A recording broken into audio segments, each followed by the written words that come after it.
Welcome to TFP, the Theater Folk Podcast. I am Lindsay Price, resident playwright for Theater Folk, coming at you from in front of a little foam box. Hello, I hope you're well. Thanks for listening.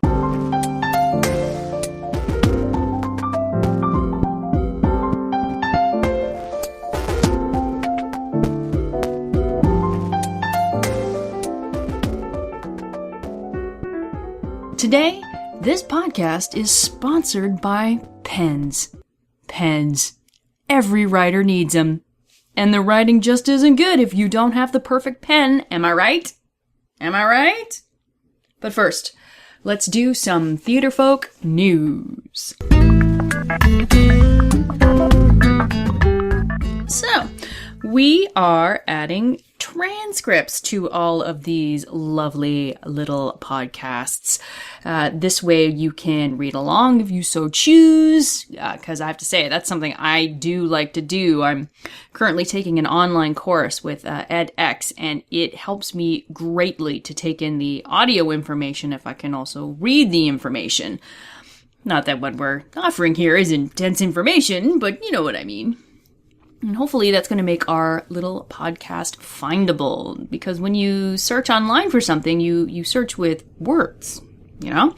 And if you're going to look for a certain topic, choreography for guys, for example, you plunk in words related to that topic, you put them into Google, and without the transcript, TFP would never come up. And that would be tragic.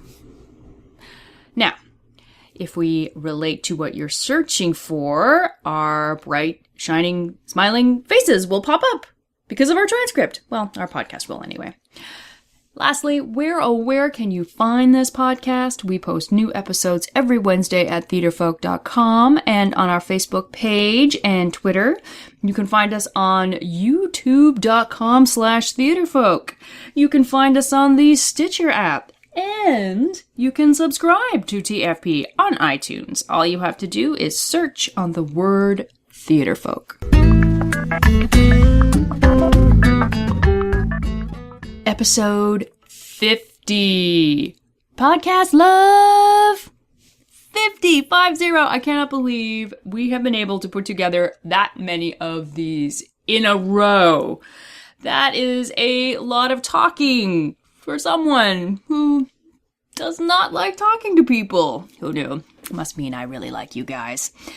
And I guess that means we have to keep going. And what we're going to go with today is the medium of podcasting itself and how it relates to playwriting. So I started doing this thing myself a year ago, but I've been listening to podcasts for a while now. When I work out, when I'm moving around, walking, which I don't know how that's different from moving, walking. When I walk, I walk. When I move, what am I doing? Am I gliding, sashaying, box stepping, pony twist?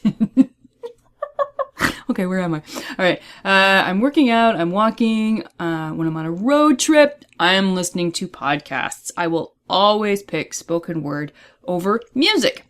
And the reason for that is pretty simple. I love podcasts because I do love listening to people talk, which is pretty darn appropriate considering I'm a playwright. Keying into the sound of people talking is crucial to being able to write effective dialogue. If you're writing for the stage, you have to write dialogue that is meant to be spoken and meant to be heard. You cannot write to be read. No one reads podcasts. They exist to be spoken and heard as well. Podcast and playwriting. Oh, it's almost like the two are simpatico. And on that note, and for that reason, I think all playwrights should be listening to podcasts. Podcasts should play a part in whatever a playwright does to improve their craft. Listening to how people talk, how they communicate can have a dramatic effect on how you write the spoken word. One thing playwrights learn, or should learn very quickly, is that few people speak with grammatical correctness. What makes a proper sentence on the page often sounds quite fake when it is spoken aloud. Add to that People rarely speak in full sentences. We speak in fragments. We break off in the middle of a thought. We're not exactly sure how to form with words what's going on in our brains. And then there's the words that we use, the choices that we make, the slang that we use, the curse words. All of this goes into the sound soup.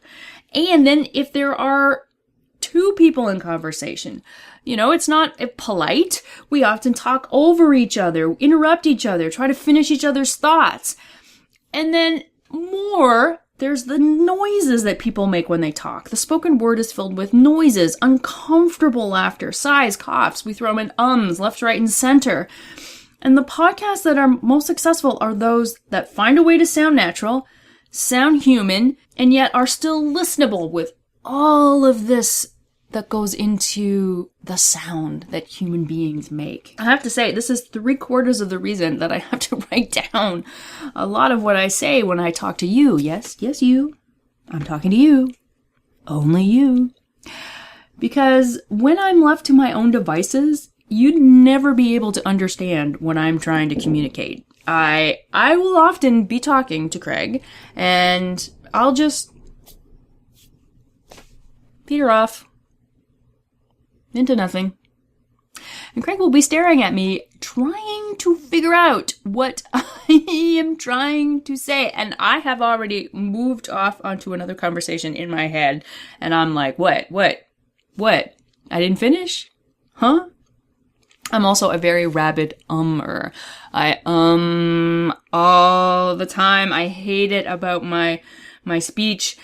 I try to avoid it as much as possible. Oh, I just think it sounds so dreadful. The noise of the just impedes any enjoyment I might have listening to myself talk, which I already hate. There is a podcast called Pop My Culture that I had to stop listening to because of the noises that were happening. And it wasn't not the subject matter, but one of the hosts had a very defined way of sucking in air when they were in the middle of a laugh or in the middle of something overly dramatic, and then on top of that, their laugh was very nervous, and the whole thing just overrided my ability to listen or pay attention to any conversation. It just drove me bananas. And let me be clear. This is me being anal about sound, but personally, I think I should be anal about sound. It's my job to be a little anal about the way things sound if I'm going to, do this playwriting thing.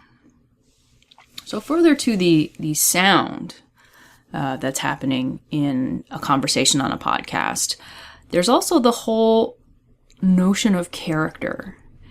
Anyone who does a podcast is presenting some form of character. Some are closer to their real selves than others.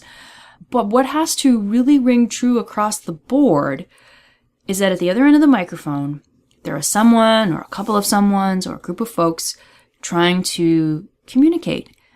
And they have to find a way to communicate that is earnest and natural. Still working on that one. And organic. Still working on that one. And the folks who are communicating can't just present. They have to share something of themselves.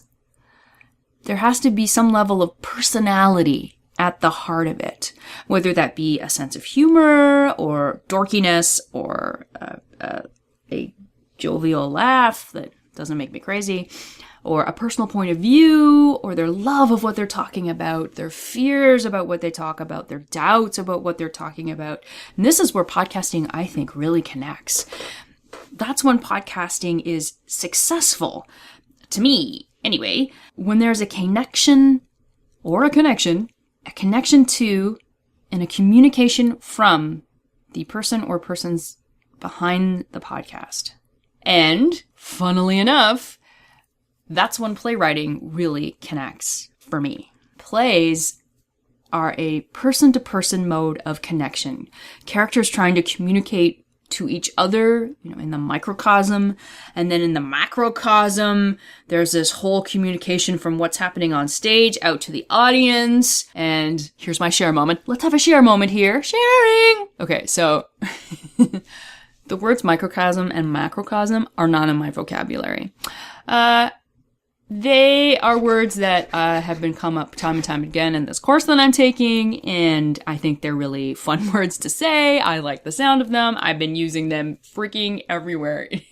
Anywhere I can throw in the words microcosm and macrocosm. First of all, because I think I understand what they mean, and also I think they're very fun to say. And I have the worst vocabulary, which is another reason why I like to write more than talk, because when you're writing someone, you can create whatever kind of vocabulary you want for them, because there's a thing called dictionary.com and thesaurus.com, and when I can come up with the simple stupid word and then go figure out the right word that I want, and I can take 40 days if I want to come up with the right word.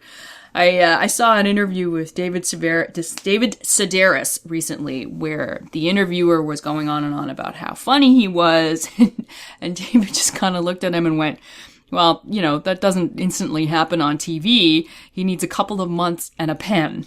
I get that. So, all in all, podcasting, playwriting, it is the sound of the words, people. It is connecting to people through words. It's communicating to people through words in a natural and organic manner that shows personality beyond the subject matter, and yet the subject matter has to be interesting, right? So we're talking about a trifecta.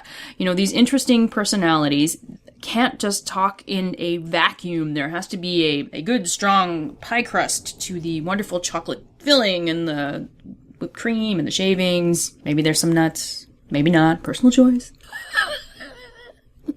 I'm sorry, and I keep I have a cold. I have one of those wonderful summer colds, and so I feel like now I'm umming and I'm sniffing too. Anyway, that's my sound today. My sound is sniffles. And that's my my sort of thesis here for this podcasting and playwriting simpatico connection. So take it for what it's worth, either grain of salt or chocolate filling. Further to that, so I kind of wanted to share with you some of the podcasts that I listen to, that while they're certainly enjoyable, and I wouldn't listen to them if I didn't find them enjoyable, I think I also listen to them because they epitomize what I'm looking for in connection and communication and organic personality and sound. And I audition podcasts all the time, see if they meet my criteria. Many enter, few pass. 2 podcasts enter, 1 leave. So, have I mentioned that I'm a little dorky? That would be my personality. That's the personality of this podcast. One big dork sitting in front of I'm staring into a little phone box. All right. So my favorite podcast about writing is Writer's Block with J.R. Havlin. And I have to be specific about that. It's not the Writer's Block, and block is spelled B-O-L-C. There will be the links to all of these podcasts included in either the transcript or in the notes when we put it on our blog. You have to be specific about that because, as you can imagine, there are a gazillion websites and articles and even podcasts that have the words writers and block in them. Anyway, J.R. Havlin is a writer for The Daily Show, and his main agenda is interviewing comedy writers. So here's a great example of an interesting subject matter. And JR is an incredibly engaging and natural host. He does the little tag thing that I did at the very beginning, where the podcast is sponsored by pens. That's what he does all the time.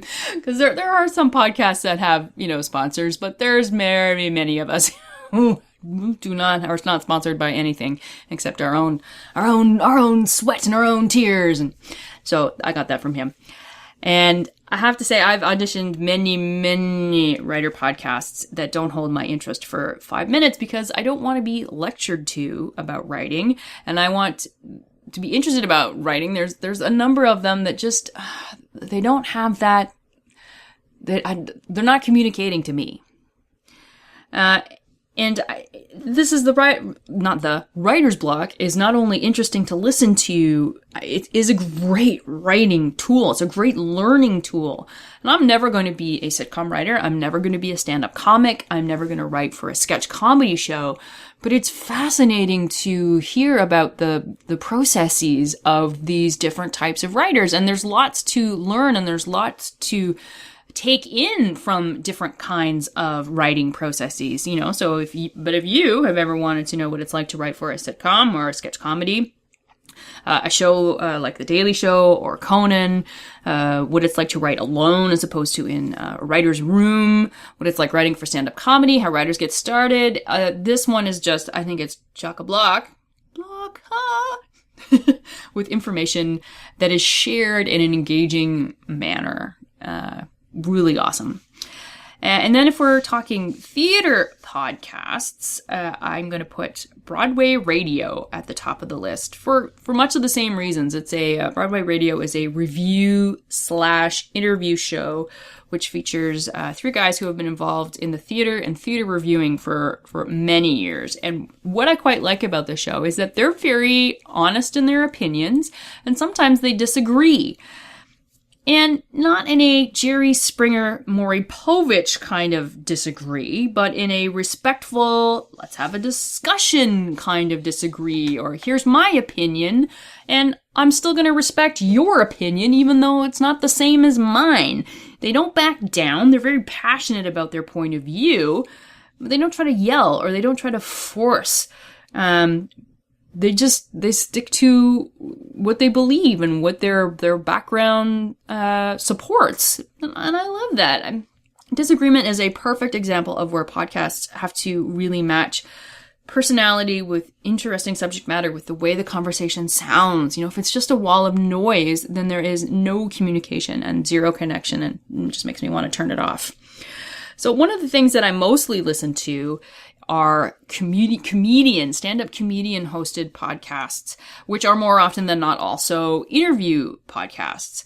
I find that the rhythm of the stand-up comic is a extremely oral experience, and quite not like playwriting. They're not similar at all in their final product, but I think the process of trying to find the right way to say a joke that makes it connect to an audience is very similar to a playwright trying to find the right way to get a line of dialogue so that it connects and lands with an audience. And, and we both, playwriting and stand-up comedians, our craft is meant to be spoken and heard. It doesn't exist on the page. So it's very natural for stand-up comedians to do podcasts. And it's fascinating listening to comedians trying to navigate the podcast genre. Some of them do it very successfully, very well, and some of them just don't. Some of them do too much of their act. Some of them are very needy and they never listen to their guests. Some of them laugh so much at what their guest is trying to say, it derails the interview. And some comedian podcasts, they just forego the communication and connection part of the formula, and everything just becomes an inside joke. And I can't say that I have a dead set favorite comedian podcast, because I find it really depends on the guest. It's amazing how a host changes depending on who they're talking to. There's a comedian called Pete Holmes, who I have listened to him speak to someone, I think the problem is, and this is only me playing very much armchair psychiatrist, is that when he speaks to someone who is a peer, he's very relaxed and it's great. And they just have this conversation and it's ebb and flow. If he's speaking to someone who he's nervous about or he considers above him, he has a laugh that just completely obliterates any possibility of listening. It's really fascinating. And another example is Marc Maron on WTF. He can be a kick-ass interviewer, and I have listened to some of his interviews and just have been so interested in what the guest has to say and what Maron has to say. But I do find if Maron thinks that the guest hasn't cut his stand-up comedy chops properly, or if he uses an instrument. He has a very specific criteria as to what makes a stand-up comic. And if you don't follow that criteria, he can be very condescending. He'll say he's not being condescending, but he's not very convincing in his defense that he's not being condescending. Who else? Adam Carolla is one that I weave in and out of because 50% of the time I think he's hysterical and I agree exactly with what he says, and then 50% of the time I just want to not listen to him and not hear what he has to say at all. So I weave in and out. Todd Glass is another stand-up comedian. Totally, I find he's really focused on doing bits, which again, 50% of the time I think are for me, the audience member, and 50% of the time are for the people in the studio, which is not very interesting to listen to. The Nerdist podcast is run by Chris Hardwick, and as per the name, they're a little nerdy, which I've come to learn. I am not a nerd. I am a dork. It's a very specific distinction, but there you go. What else? The Dana Gould Hour is fabulous. I love it. He sort of structures his podcast like a 3-act play. There's a theme, and then there's different voices that they talk about the theme in different ways, and then there's actually a little sketch in the middle. But he comes out so sporadically. So I think the last one was might have been the end of April or beginning of May. And then lastly, there's You Had to Be There, which features 2 ladies, Sarah Schaefer and Nikki Glazer. And they are they're honest. They talk about what it's like to be a stand-up comedian, the craft of it, what it's like to be on the road, what it's like to be in relationships with other comedians. But they got a show on MTV this year, and it looks like their podcast is taking a back seat so far. We'll see. I'll see what comes up.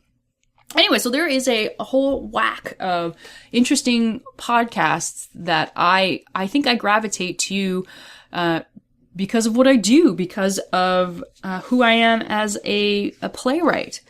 And, one more. Okay. So this is a total sidebar. But when I was actively trying to learn Spanish earlier this year and last year, I am not right now actively trying to learn Spanish. I am passively watching everything I have learned ooze out of my ears, but I do love it. And I loved learning Spanish through podcasts, just sort of listening. And it was great in the car because I could listen. And then when they told me to repeat, I could repeat something and no one could hear me. But the same criteria applies. The host of the podcast had to be engaging and they had to communicate and connect. And it really is. It's all about the spoken word, even if the spoken word is in another language. And that's where we're going to end, because I have to go blow my nose. Oh, too much information. All right. Take care, my friends. Take care. Over and out from the little foam box.